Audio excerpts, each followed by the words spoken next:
Bonjour, bonjour, un petit peu tard dans la nuit, mais bonjour quand même.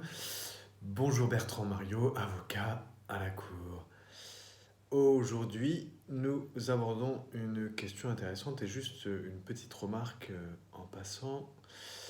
S'agissant des podcasts, j'ai ajouté une petite musique de fond sur un des podcasts récemment, je crois que c'était l'avant-dernier, avant celui-ci.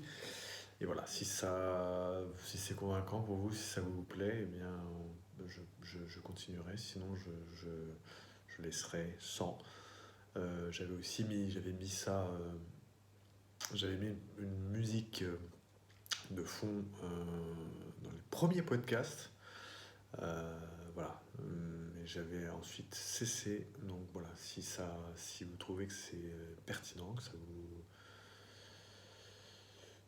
c'est plaisant, et bien voilà, je songerai fortement à remettre ça. Mais voilà, je vous écouterai aussi. Je vous entendrai.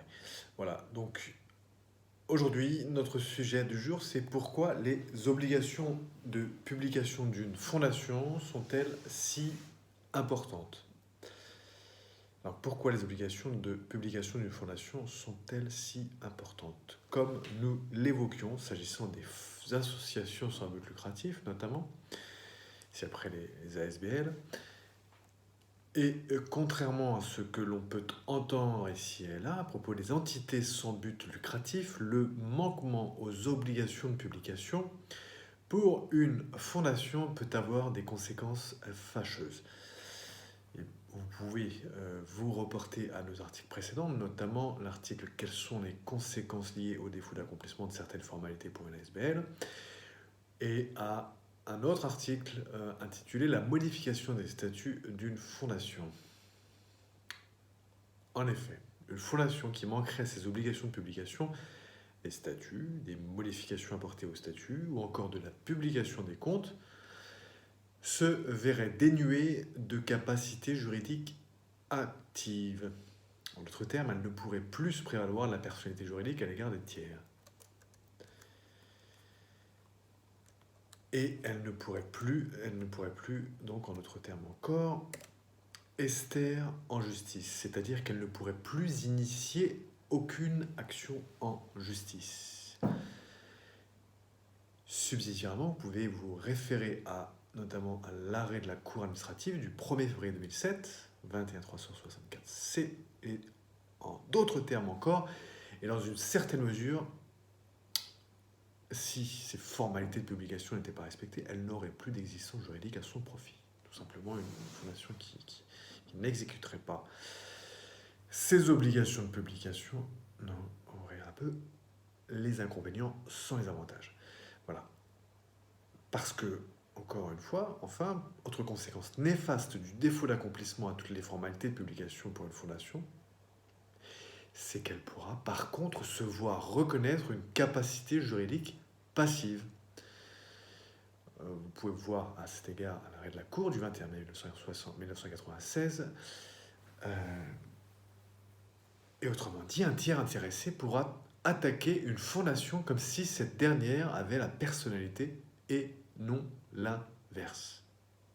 Voilà, donc c'est vraiment les inconvénients et non les avantages. Voilà pour notre exposé de ce jour, pourquoi les obligations de publication d'une fondation sont-elles si importantes. Donc pour aller plus loin, arrêt de la Cour administrative du 1er février 2007, arrêt de la Cour du 21 mai 1996, Basic Risi 30, page 86, et nos articles, quelles sont les conséquences liées au défaut d'accomplissement de certaines formalités pour une ASBL. Il s'agissait du podcast numéro 42 et de la vidéo numéro 31. Si vous avez remarqué, il y a des chiffres, et le chiffre hashtag avec un chiffre, en général, correspond au numéro de podcast que vous pouvez retrouver sur toutes vos plateformes de podcast habituelles, sur Spotify, sur Apple Podcast, etc. Et le deuxième chiffre accolé à ce premier chiffre est le numéro de vidéo. Voilà. Donc le premier article en question qui est cité dans ce nouvel exposé et quelles sont les conséquences liées au défaut d'accomplissement de certaines formalités pour une ASBL. De ma part, Bertrand Mariot. Et c'était le podcast numéro 42 et la vidéo numéro 31 que vous pouvez retrouver sur notre chaîne YouTube Bertrand Mariot Avocat. Et le deuxième article, c'est la modification des statuts d'une fondation qui fait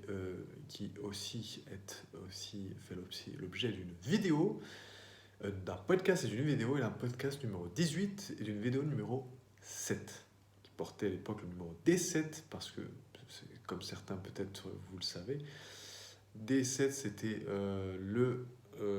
l'indication du 7e jour de l'année, parce que si vous voyez autant de publications de ma part, c'est parce que je me suis lancé un défi cette année de publier une vidéo par jour sur mes sujets. Et je rajoute aussi une difficulté, c'est que je fais en plus un podcast et un article. Enfin un article, un podcast et une vidéo. Voilà, par jour. Voilà. Donc pour aller plus loin, la dernière source, c'est l'article 43 de la loi du 21 avril 1928 sur les associations et les fondations sans but lucratif. Que dit notre article 43 de la loi du 21 avril 1928 ? Article 43 dispose, en cas d'omission des publications prescrites par la loi, dont nous parlions aujourd'hui, la fondation ne pourra se prévaloir de la personnalité juridique à l'égard des tiers, lesquels auront néanmoins la faculté d'en faire état contre elle. Voilà pour notre article 43. Fin. Bertrand Mariot, avocat à la Cour. Voilà pourquoi les obligations de publication d'une fondation sont-elles si importantes. À très bientôt.